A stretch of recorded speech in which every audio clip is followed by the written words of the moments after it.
O Ministério Público Federal denunciou o tesoureiro do PT, João Vacari Neto, e o ex-diretor de serviços da Petrobras, Renato Duque, por corrupção e lavagem de dinheiro. As denúncias fazem parte da Operação Lava Jato, que iniciou hoje a 10ª fase. 5 pessoas foram presas, entre elas o próprio Renato Duque. 27 pessoas foram denunciadas por corrupção, lavagem de dinheiro e formação de quadrilha. Entre elas, gente já conhecida, como o doleiro Alberto Youssef e o ex-diretor da Petrobras, Paulo Roberto Costa. E pela primeira vez, a denúncia formal incluiu os nomes do ex-gerente executivo da estatal, Pedro José Barusco Filho, e do tesoureiro nacional do PT, João Vacari Neto.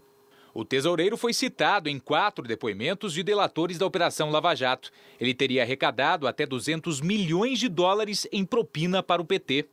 Na lista de denunciados do Ministério Público Federal ainda constam o ex-diretor de serviços da Petrobras, Renato Duque, o empresário Adir Assad e Lucélio Góes.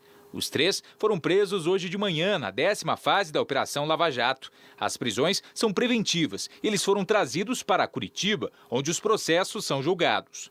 A Polícia Federal cumpriu nesta nova fase 18 mandados judiciais. Os policiais apreenderam documentos e obras de arte. Só na casa de Renato Duque foram 131 pinturas de artistas renomados. Em novembro do ano passado, o ex-diretor de serviços da Petrobras ficou 20 dias preso. Saiu quando o ministro do Supremo, Teori Zavascki, aceitou o pedido de habeas corpus. As investigações apontam que Renato Duque continuou lavando dinheiro mesmo após a prisão. Para a polícia, ele movimentou 20 milhões de euros de uma conta na Suíça para contas no Principado de Mônaco. São cerca de 70 milhões de reais não declarados à Receita Federal. A defesa do ex-diretor nega. Amanhã, a Operação Lava Jato completa 1 ano. Mais de 2 bilhões de reais foram desviados dos cofres da Petrobras. Desde a deflagração, o Ministério Público Federal fez 20 denúncias contra 103 pessoas. Foram expedidos 71 mandados de prisão e 215 de busca e apreensão. Além disso, 182 milhões de reais foram repatriados, o maior valor da história do país. Nós precisamos de uma justiça criminal mais efetiva e o Ministério Público Federal promoverá e trará a público medidas nesse sentido na próxima quinta-feira por meio da Câmara de Combate à Corrupção do Ministério Público Federal.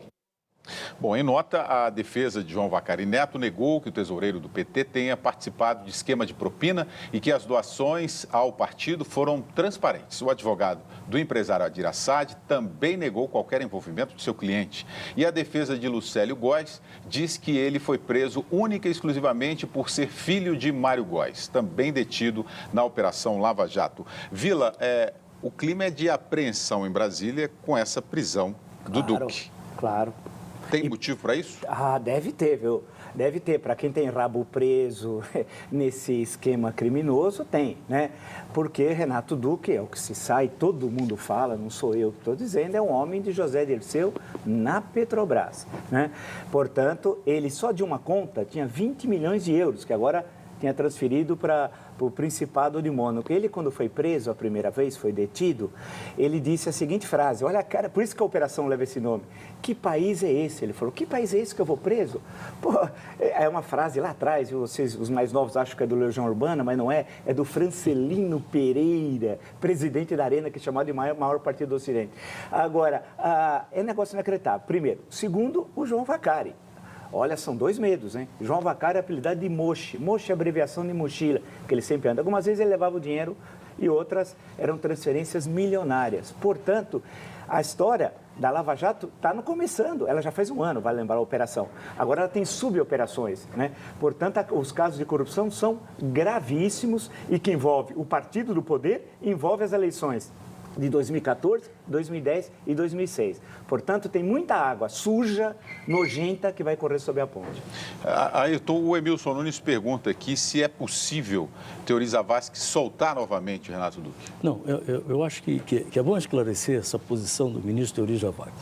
O ministro Teori recebeu os pedidos de prisão preventiva que vieram do Paraná, do juiz Moro, caminhados para Brasília, o Ministério Público Federal pediu prisão preventiva e ele decretou para muitos empresários, que até os advogados disseram, por que só para os empresários?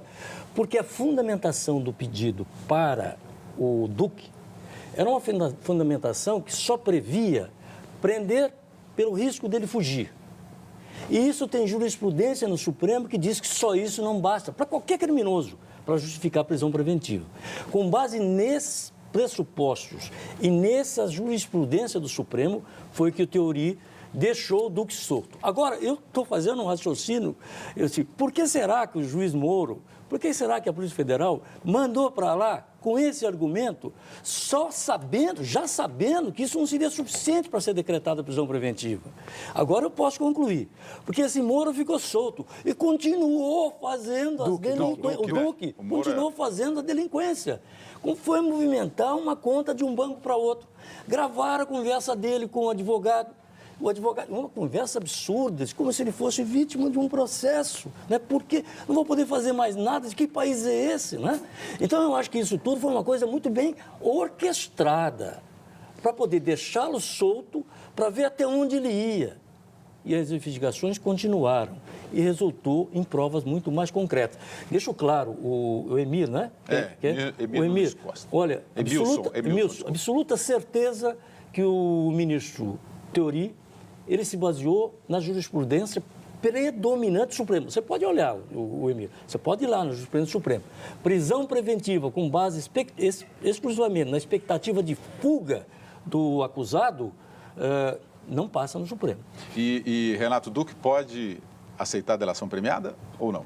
Eu acho que tem muita gente preocupado, viu? E ele ia depor quinta-feira na CPI. Tinha sido convocado para depor na CPI da Petrobras. Pode dizer que fica em silêncio. Agora, parece que a mesa diretora, ou melhor, desculpe, o comando da CPI vai ao Paraná. Agora, ele pode fazer isso que o Ayrton falou. Ele se mantém em silêncio. Agora, essa é uma questão. Agora, eu recebi rapidamente, 30 segundos, um SMS aqui, eu não sei o que é, por isso que eu estou perguntando para você, desculpe, a você, o Ayrton, mas eu trabalhei muitos anos em Minas, nos anos 80, e estão dizendo que o nosso jornal, acho que seria bom apurar, está com problema de transmissão e quando eu apareço em Minas, parece que não sai a minha fala.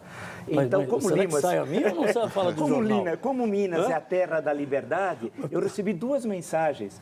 E é a minha terra também, não é possível. Então, seria bom saber o que está acontecendo com a retransmissão lá. E olha lá, em cima Mas da mão. eu vou pedir o pessoal da engenharia para olhar. Mas não dá para cortar só o Vila, tem que cortar nós também. Hein? Ou não? Vou ter que faz pedir para apurar isso. Então, Eu vou olhar tirar o isso. Por Vila. favor. Tá bom.